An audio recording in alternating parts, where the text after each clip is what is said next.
Я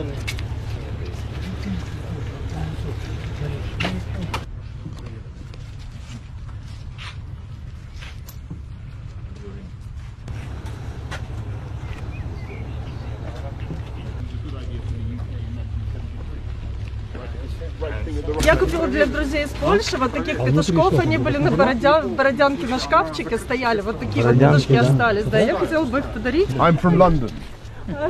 Sejumlah negara barat kini mulai merasakan dampak adanya invasi Rusia ke Ukraina. Di Inggris, perekonomian di sana saat ini tengah dihajar oleh laju inflasi yang makin menggila.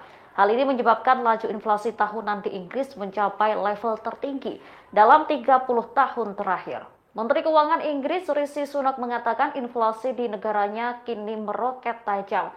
Hal itu ditandai oleh melonjaknya harga berbagai kebutuhan pokok. Dari informasi yang diperoleh pada Maret 2022, inflasi di Inggris naik mencapai 7%. Angka ini jauh lebih tinggi dari bulan Februari lalu yang hanya sekitar 6,2%. Kantor Statistik Nasional Inggris menyebut indeks harga konsumen tersebut adalah yang tertinggi sejak Maret 1992.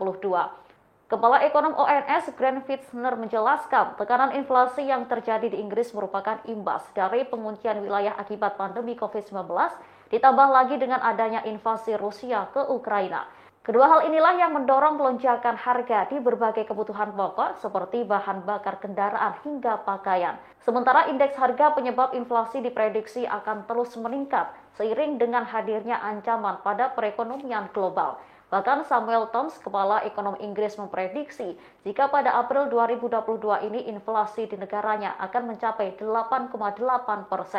Untuk mengantisipasi hal itu, bank-bank sentral di seluruh dunia, termasuk Bank Sentral Pemerintah Inggris, dipaksa untuk menaikkan suku bunga negara. Cara ini diklaim dapat menahan laju inflasi tanpa harus menghentikan pertumbuhan negara. Meski begitu, nantinya Inggris akan tetap mengalami perlambatan tajam dalam pertumbuhan ekonomi di sepanjang tahun 2022. Terima kasih sudah nonton.